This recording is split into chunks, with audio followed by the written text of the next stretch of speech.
Hola, tutor Fray Reinaldo. Mucho gusto, mi nombre es Martín Emilio Rodríguez. Este es una presentación del curso de Física Electrónica para el pregrado de Ingeniería Industrial. Mi nombre es Martín Emilio Rodríguez y estoy adscrito al SEAD Cúcuta.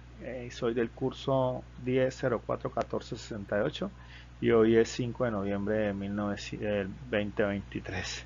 Perdón, este es mi carnet, perdón, mi cédula de ciudadanía, entonces no sé si alcanzan a ver porque entonces, aquí está mi dato, está mi cédula. Y vamos a dar inicio a las preguntas y las respuestas para esta presentación.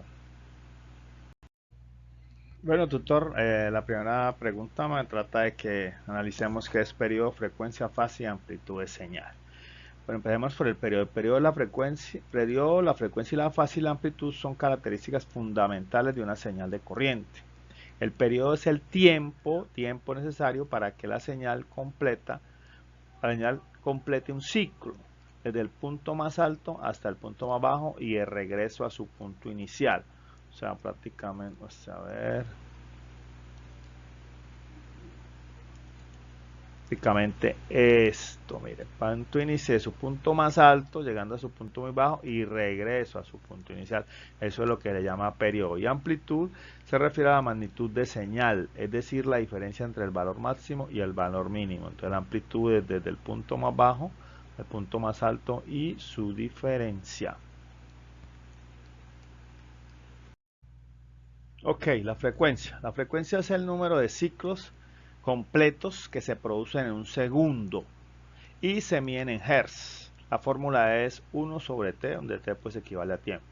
La fase es la posición relativa de una señal en relación a otra señal de referencia y se mide en grados o radianes.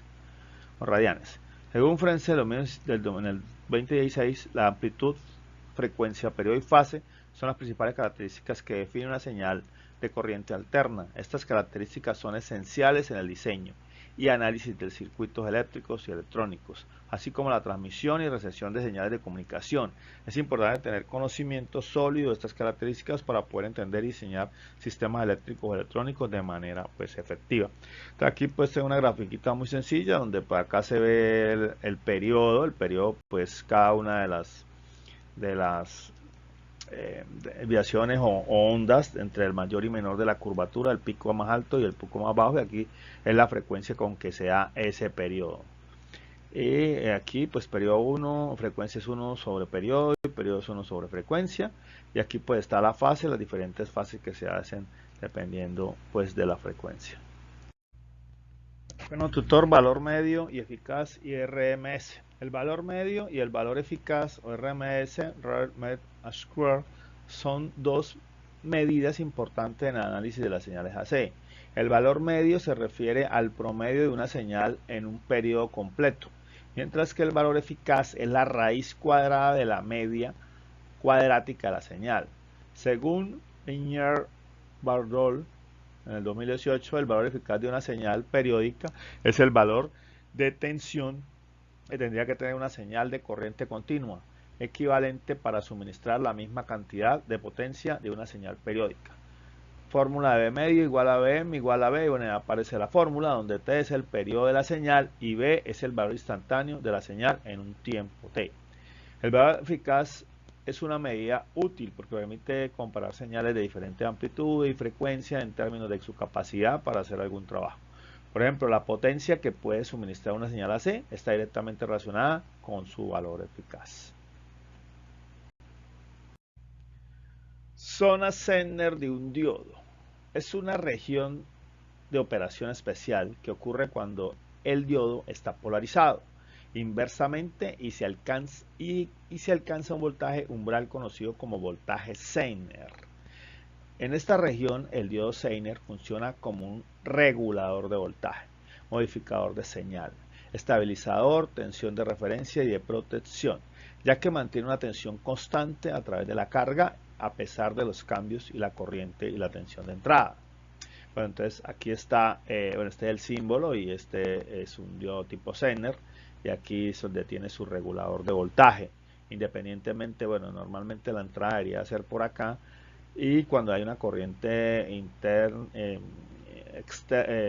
pues en una fase normal de corriente. Aquí depende del amperaje de la corriente, pues, y depende de la capacidad que yo tenga. El diodo Zener me va a permitir regular el amperaje de la corriente. Entonces por eso se dice que está polarizado inversamente, para que maneje todo lo que tiene que ver con el voltaje, ya que mantiene una tensión constante. Y este es su símbolo. Cuando se alcanza un voltaje, y pues, y aquí es como la parte donde se encuentra la polarización de este diodo, ¿no? Aquí en esta entrada, donde entran los catiodos. Entonces aquí donde regulariza pues precisamente el amperaje de la corriente que viene de entrada o de salida, pero principalmente de la entrada. Cuando se alcanza un voltaje umbral conocido como voltaje Zener, se produce un proceso de ruptura en la unión PN, que permite que la corriente fluya a través del diodo en una dirección inversa. En la zona Zener, la tensión a través del diodo se modifica constante independientemente de la corriente que fluye a través de él. El voltaje Zener y la resistencia a la zona Zener son propiedades importantes del diodo Zener y varían según el tipo de diodo y la corriente que fluye a través de él. Estas propiedades son importantes para el diseño de la selección de los diodos Zener para aplicaciones específicas de regulación de voltaje. Corriente de fuga inversa. Esta corriente refiere a la pequeña corriente que fluye a través del diodo. En sentido inverso, lo que explicábamos ahorita con los diodos Zener, es el cambio de corriente del cual se habla en la electrónica, y que se necesita el diodo Zener para poderla controlar. Cuando se aplica una polarización inversa, esta corriente es normalmente muy baja, pero puede aumentar significativamente con la temperatura, ojo con la temperatura y el voltaje aplicado. La corriente de fuga inversa, pero un momentico, acá, la temperatura y al voltaje. La corriente de fuga inversa puede tener un efecto negativo en la operación de los circuitos electrónicos, especialmente en aplicaciones de alta independencia. Según Cividis, la corriente de fuga inversa se refiere a la corriente que fluye en un dispositivo de semiconductor cuando se aplica una tensión inversa suficientemente grande. El valor de la corriente de fuga inversa es muy pequeña y generalmente se especifica en microamperios o en nanoamperios en los datasheets de los dispositivos. El valor de la corriente de fuga inversa aumenta exponencialmente con la temperatura y puede afectar el funcionamiento del dispositivo electrónico. Bueno, esto más es una, como ya sabemos, es una fuga y es inversa y se detecta por medio de los diodos y se ve en microamperios o nanoamperios, pero cuando llega a ser alta pues llega a causar daño al circuito electrónico. Bueno, doctor Freddy, aquí en las preguntas problematizadoras, ahí me tocó el estudiante 4. La pregunta es ¿por qué se prefiere la corriente AC, la corriente alterna, sobre la DC para la transmisión de corriente entre estaciones o puntos domiciliarios? Bueno, hay varios puntos que voy a exponer por lo cual se prefiere la corriente AC, que es la que tenemos en las casas normalmente. 1. La facilidad de transformación de voltaje. La corriente alterna se puede transformar fácilmente a diferentes niveles de voltaje utilizando transformadores, que es lo que vemos normalmente en las instalaciones de donde vivimos. Esto es importante para la transmisión eficiente de energía eléctrica a larga distancia, ya que permite reducir las pérdidas de energía en el cableado. Bueno, eso ya también importa mucho lo que es el tema de las materias primas para la fabricación de cableado, cuáles son las que mantienen un equilibrado manejo de la corriente. Y se utilizan los transformadores, que es lo que vemos pues donde vivimos, en los barrios, en las cuadras donde vivimos están los transformadores. 2. Menores pérdidas de energía. La corriente alterna tiene menores pérdidas de energía en comparación con la corriente continua. Esto se debe a que la corriente alterna cambia de dirección periódicamente, lo que reduce la resistencia y las pérdidas de energía en los cables. Mayor eficiencia de generación y distribución. La mayoría de las fuentes de energía eléctrica, como las centrales eléctricas, generan corriente alterna. Utilizan corriente alterna para transmisión y distribución. Evita la necesidad de convertir la corriente a corriente continua, lo que resulta en una mayor eficiencia del sistema eléctrico general.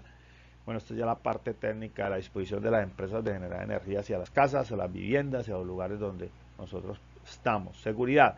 La corriente alterna es considerada más segura que la corriente continua, ya que su frecuencia permite que los dispositivos de protección como interruptores automáticos funcionen de manera más efectiva para proteger en caso de cortocircuito o sobrecargas. En resumen, la corriente alterna se prefiere sobre la corriente continua para la transmisión de corriente eléctrica debido a la facilidad de transmisión de voltaje, menores pérdidas de energía, mayor eficiencia en generación y distribución y mayor seguridad.